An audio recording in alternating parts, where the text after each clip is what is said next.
On écoute ensemble. C'est que n'importe quel verset qui te prend, qui t'enchante dans le Coran, tu prends, c'est une merveille. C'est que n'importe quel verset sur lequel tes yeux tombent dans le Coran, c'est une merveille. Surat 6, verset 1, Allah il dit ceci. Bismillahirrahmanirrahim. Traduction française pour vous rapide.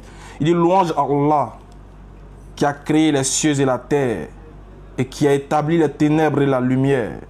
Pourtant, les mécréants lui donnent des égaux et les mécréants donnent les égaux à leur Seigneur. Allahu Akbar. Il dit c'est lui qui vous a créé d'argile, puis vous a décrété un terme. Et il y a un terme fixé auprès de lui. Pourtant, vous doutez encore. Et lui, Allah, il est Allah dans les cieux, il est Allah sur la terre. Il connaît ce que vous cachez, ce que vous divulguez, et il sait ce que vous acquérez. Allahu Akbar. Allah il continue pour dire, et il ne lève aucun des signes d'entre les signes de leur Seigneur sans qu'il s'en détourne. Il n'y a aucun signe que tu vas apporter. Oui, c'est question-réponse, tu peux venir, champion. Il n'y a aucun signe que tu vas apporter aux mécréants. Il n'y a rien que tu vas détailler que les mécréants ne vont s'en détourner. Quels que soient les miracles, quels que soient les signes, quelles que soient les preuves qu'on va les donner, ils seront toujours amenés à tourner le dos. Allahu Akbar. Mais ce qui est important, c'est qu'ici, dans le verset 1 de la sourate 6, Allah dit que c'est lui qui a créé les cieux et la terre. Alors toi qui tu dis que tu refuses d'adorer Allah parce qu'il n'est pas ton Dieu, question que je te pose, tu fais quoi sur la terre? Tu fais quoi sur sa terre? Tu fais quoi sous son ciel? Parce qu'il dit, c'est lui qui est le détenteur des cieux et de la terre. C'est lui qui l'a créé. Quand on n'aime pas quelqu'un, on ne profite pas de sa chose. Quand on n'aime pas une femme, on ne mange pas sa nourriture, on ne boit pas sa sauce. Quand on n'aime pas un homme, on ne prend pas son argent. Tu n'aimes pas, mais tu ne laisses pas. Alors il dit, c'est lui qui a créé les cieux et la terre. Montrer en dehors d'Allah ceux qui ont créé, ce qu'ils ont créé, qu'ils disent, voilà ce que nous avons créé. Et nous vous mettons au défi durant toute vos vies. Qu'en dehors d'Allah, vous ne ferez sortir aucun Dieu qui a créé les cieux et la terre, à part lui. Maître de l'univers, incontesté et incontestable, c'est lui, Allah subhanahu wa ta'ala. En dehors de lui, tout ce que vous adorez n'est que ruine et perdition.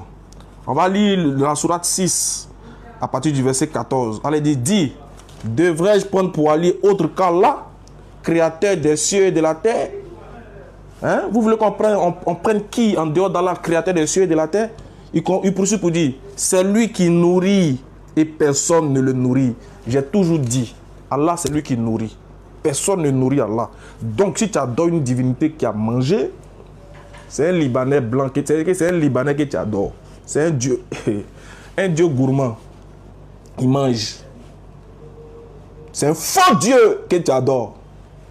Allah il dit, c'est lui qui nourrit et personne ne le nourrit. Si tu as adoré quelqu'un qui a déjà mangé, sur sa vie, sur sa terre, c'est que sur cette terre-là, si tu adores quelqu'un qui a mangé,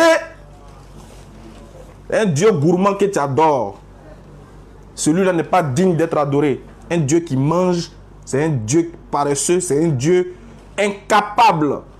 Parce que la nourriture, c'est pour les faibles. Voilà pourquoi il dit au verset 14, c'est lui qui nous nourrit. Et lui, personne ne le nourrit.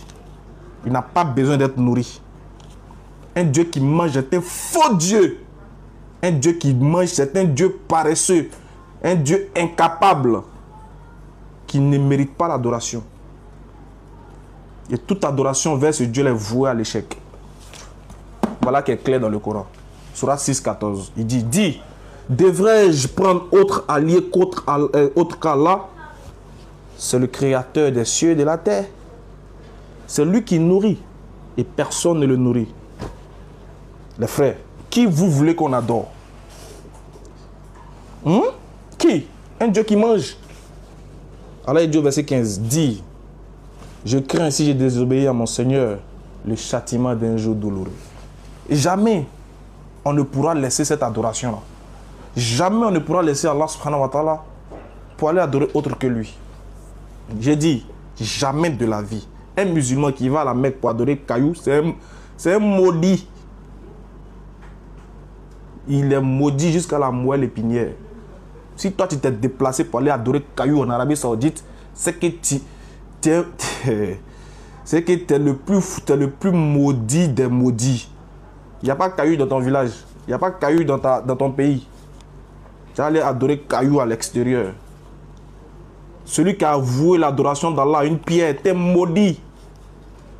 Parce que le prophète Ali sallallahu alayhi wa sallam est venu pour combattre ça. L'adoration des pierres, des statues, des choses qui ont des yeux mais qui ne parlent pas.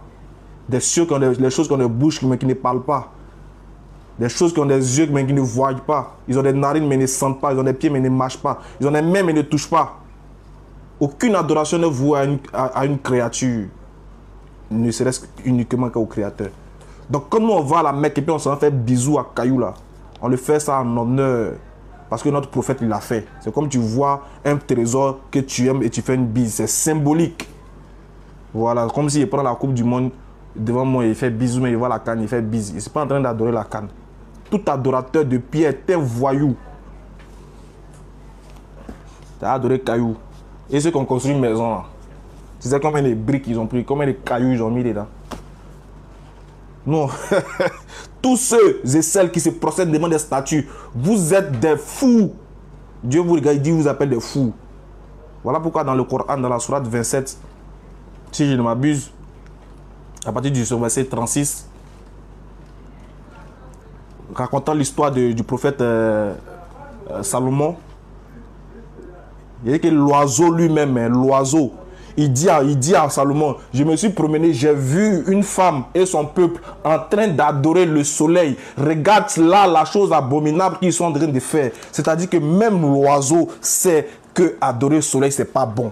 C'est une abomination. Même les oiseaux, même les animaux savent que le seul Dieu qu'on doit adorer, c'est Allah. Même les animaux, quand ils vous regardent en train de vous prosterner devant les arbres, devant les rivières, devant les statues, les animaux vous vomissent. C'est ça, c'est terrible. C'est ce que aujourd'hui, notre imam disait aujourd'hui, que s'il tombe des gouttes, s'il pleut aujourd'hui, le prophète Mohammed avait dit, il arrivera un moment que même si Dieu doit envoyer la pluie, ça ne serait plus à cause de l'être humain, mais c'est à cause de la miséricorde des animaux. Ah ouais. Non, c'est pas la peine. Maintenant, regardez ce qu'Allah dit au verset 16. Pardon, au verset 17 de la sourate 6. Il dit, et si Allah fait qu'un malheur te touche, nul autre que lui ne peut l'enlever. Il y a débat. Est-ce qu'il y a débat? Venez nous montrer quand Allah te rend pauvre, qui peut te rendre riche? Quand Allah te donne maladie, qui peut te guérir si ce n'est pas lui? Il dit, et si Allah fait qu'un malheur te touche, nul autre ne peut l'enlever. Et s'il fait qu'un bonheur te touche, c'est lui, c'est qu'il est omniscient, omnipotent. Dis, je vous demande, dites-nous, quand Allah vous rend malade là, qui autre que lui peut enlever? Question est posée. Est-ce que vous comprenez ce que vous-même vous dites même? Est-ce que vous savez même ce que vous faites? Vous ne savez pas. C'est une grâce pour vous. C'est un bonheur pour vous aujourd'hui de voir les musulmans vous interpeller. Vous devez en profiter. Les musulmans aujourd'hui sortent pour vous appeler à la lumière. Attendez, ça me fait penser à un verset du Coran. C'est que c'est là qu'il parle quand les versets viennent dans ma tête, comme ça on dirait une machine. Ça me fait penser à un verset du Coran. Hein? C'est ce que le prophète Mohammed est venu combattre. Depuis des années, il combat. Il a combattu ça. Le shirk. L'adoration des pierres, l'adoration des rivières, l'adoration d'un homme, un Dieu blanc. Dieu a regardé sur la terre. Il a créé les couleurs de peau, les races, les ethnies, le langage. Ils disent que nous, notre Dieu parle arabe seulement. Mais vous, votre Dieu, quand il vient, il devient blanc. Hein? Nous, notre Dieu parle arabe. Ça, c'est vous qui dites ça. Mais vous, votre Dieu, quand il vient sur la terre, là, il regarde jusqu'à il n'est pas prêt pour devenir. Il n'est pas prêt pour venir dans la peau d'un noir. Il regarde, il vient, c'est un juif. Un Dieu juif, c'est un politicien. On ne peut pas l'adorer. C'est la politique. Non pas adorer un politicien. On revient à ce qui est important. Un Dieu politicien, on ne l'adore pas. Un Dieu qui fait une discrimination raciale, on ne l'adore pas. Allah subhanahu wa ta'ala n'a pas de couleur de peau. Il n'a pas de facteur exogène. C'est lui qui crée sans décamètre, d'après mon frère Aziz Khan. Il est le tout autre. Il ne ressemble à rien de ce qu'on peut lui imaginer. Si tu adores un Dieu qui est devenu blanc, c'est un raciste. Pourquoi? Pourquoi il ne devient pas noir? Pourquoi il n'est pas japonais? Pourquoi il n'est pas sorti en Chine? Pourquoi il n'est pas africain? Et vous vous plaisez dans cette adoration. Voilà pourquoi les gens vous dominent, les gens vous maltraitent. Et vous dites que non, les Africains ne sont pas aimés. Mais déjà dans la mentalité africaine, Dieu est blanc. Dans la tête des Africains, Dieu est blanc. hein, le créateur de toutes choses, de toutes les couleurs de peau, est venu sur la terre, il a changé une couleur de peau. Mais comment ça peut aller dans votre tête? Comment les autres ne vont pas vous dominer? Comment ils ne vont pas massacrer des enfants et puis vous n'allez pas applaudir? Comment ils ne vont pas aller massacrer des peuples? Hein? Parce qu'ils sont forts qu'eux. Mais c'est ça. Parce qu'eux-mêmes dans leur tête, vous les prenez comme des divinités. Si Dieu est venu sur la terre et il était les frères, donc ils ont vous leur donnez quitus, vous leur donnez autorisation, vous leur donnez légitimité de vous, de vous tuer, de nous tuer, mais c'est triste. Et on se plaint, ouais, les Africains ne sont pas aimés, les Africains sont... Mais dans la tête de l'Africain lui-même, il est complexé. Comment un Africain va payer son transport pour aller dans un endroit à des centaines de kilomètres, il va prendre son argent, il va caler une dixième partie de son revenu pour aller le remettre à l'homme de Dieu et pour que l'homme de Dieu prie un Dieu blanc qui est au-dessus de lui pour que ce Dieu-là lui octroie ce qu'il veut. Maudit! Vous êtes trop bizarre, mais je ne sais même pas qu'est-ce que je vais dire. Vous adorez un Libanais. Un Dieu qui a beaucoup de cheveux, qui a les yeux bleus. Et vous aussi, aujourd'hui, vous vous levez. Non, l'Africain, mais l'Africain sera derrière même un petit. Mentalement, vous là, mentalement, on vous a déjà lobotomisé, comme vous avez dit. Et après ça, il y a un autre groupe encore qui se lève. Non, eux là, en fait, c'est comme tu es en prison, on t'enlève au bâtiment A, on te met au bâtiment B. Bon, tu n'as juste, de toute façon, tu es toujours en prison. Tu as juste changé de salle, tu as juste changé de compartiment. C'est tout, sinon tu es toujours en prison. Il y a un autre groupe, eux ils disent non, on n'a qu'à revenir à ce que nos ancêtres ont pratiqué. Revenons à la spiritualité ancestrale. On n'est jamais situé sur la question de spiritualité ancestrale. On ne sait pas. Tantôt quand tu vas là-bas, c'est pour aller mettre des trucs, le sang des animaux, aussi des trucs. Tu vois, au final, on ne comprend rien. Toi, tes ancêtres étaient forts. De retourner chez des gens qui ont été massacrés. Ils sont morts, ils sont en train de reposer quelque part. Ils attendent leur jour pour être jugés par Dieu, soit châtiés, soit par la grâce et par sa miséricorde, il va les pardonner. Non, on va retourner à nos ancêtres. Ils étaient assis dans leur palais là-bas. Elle est reine devant elle. Blanc est quitté là-bas, il est venu la donner le miroir. Il a vu le miroir. Quand il s'est vu dans le miroir là, il a là tout le bon il y a maintenant. Il a là tout le groupe, vendu tout le monde. Si vos dieux, si vos ancêtres ont été incapables sur leur propre terrain de défendre leur foi, de défendre leurs pratiques, s'ils ont été incapables et que le Dieu, d'après vous, les Blancs sont venus avec la religion importée, imposée, ils sont venus vous imposer, vous dominer, vous mater, vous... Et ils ont imposé leur faux Dieu là. Et il a persisté jusqu'à il est resté aujourd'hui. Et que plusieurs de vos membres sont devenus adeptes de ce Dieu là. Mais acceptez la défaite. Acceptez la défaite. Dans le combat spirituel, il n'y a pas aller-retour. Il y a aller seulement. Tu as perdu, c'est fini, on ne revient plus. Si toi, tes ancêtres là, ont été matés par les Blancs, et Blanc est venu imposer son faux Dieu a dominé ton vrai Dieu, ou bien vos vrais dieux. Acceptez la défaite. Acceptez d'avoir perdu depuis les temps anciens. Et ce n'est pas maintenant là vous allez vous rattraper. Pourquoi? Parce qu'actuellement là, tu ne peux pas nous dire de retourner à la pratique ancestrale, à nos ancêtres, pendant que toi, ton téléphone là, c'est iPhone. Sachant bien que c'est le vieux blanc là qui a frappé ton vieux papa noir là, qui a fait qu'aujourd'hui on a iPhone.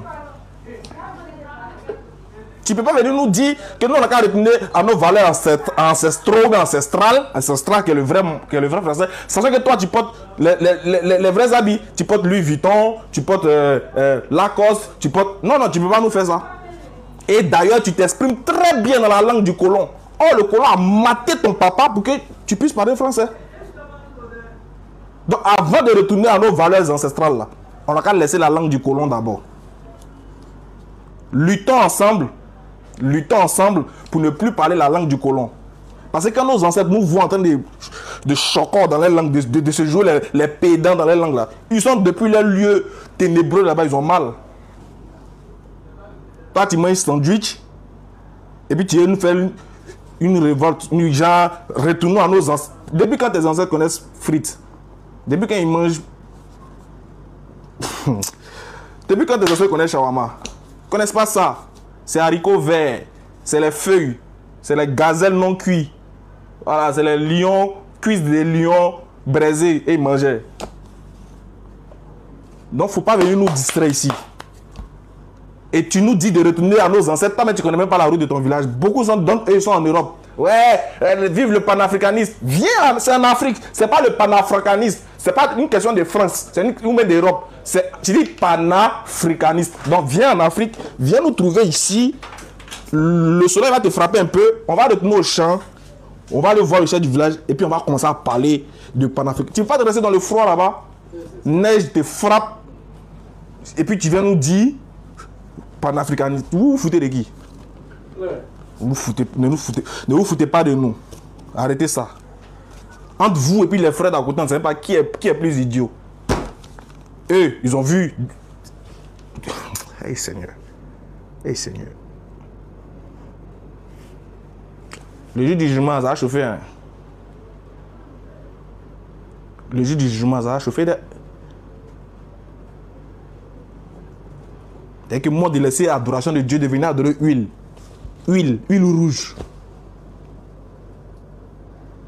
Donc vous êtes méchants. Mais c'est-à-dire que tout ce qu'on peut faire, c'est se mettre ensemble pour combattre les lélés, les baies. C'est mieux. Ça au moins, on peut dire, on peut ensemble, on peut lutter. Venez ensemble, on va parler des baies, des lélés, des gars qui se lapent entre eux. Voilà. Sinon, affaire de Dieu, là, vraiment, on n'a qu'à laisser. On n'a qu'à laisser, affaire d'adoration, on n'a qu'à laisser. C'est pour nous là qui est vrai. Parce que pour nous là, ça ne souffre d'aucune ambiguïté. Aucune ambiguïté. Arrêtez d'adorez-moi seul. Il dit, si vous êtes reconnaissant envers moi, j'augmenterai. Comment c'est doux. Il dit, si vous êtes reconnaissant envers moi, j'augmenterai mes bienfaits envers vous. C'est simple. Il dit, si tu te souviens de moi, moi, je me souviendrai de toi. C'est tout. Il dit, ne cherchez pas à savoir si je suis gros, grand, large, mince. Je ne ressemble à rien de ce que ton cerveau peut concevoir. Parce que ton cerveau a une capacité de réflexion que moi, Allah, j'ai limitée. C'est pour nous là qui est vrai. Pour vous là, c'est amusement. C'est tchaba tchaba. Woya woya woya woya woya woya woya woya woya. Voilà pourquoi vous nous attaquez et puis après vous reculez en arrière. La dernière fois là, il a vu les gars là, ils ont fait les ouvertures des JO. Il y avait un groupe de personnes en train de pleurer. Ah, vous pleurez. Donc ça fait mal. Le blasphème, ça fait mal. Vous n'êtes plus Charlie. Vous n'êtes plus Charlie. D'accord. Ça n'arrive. D'accord. Vous pleurez. Nous, il y a longtemps, nous, on pleure. Nous, on est habitués. Nous, on est habitués à ça. C'est-à-dire que c'est genre de trucs. Nous, on est habitués. Nous, les musulmans, chaque jour, ils nous font. On pleure, vous êtes à côté. Quand on pleurait, quand nous, on pleurait pour nous, là. Quand nous, on pleurait, là. Quand nous, on pleurait pour nous, vous étiez chez vous, vous êtes en train de vous moquer. Ah, vous, là, même, vous, c'est encore des petits dessins. Ah, ils ont dessiné. Où est-ce que le problème? Ça, c'est un petit dessin. Encore des petits dessins, comment vous en faites tout un tollé. Ah. Donc ça fait mal. D'accord. La ilaha illallah.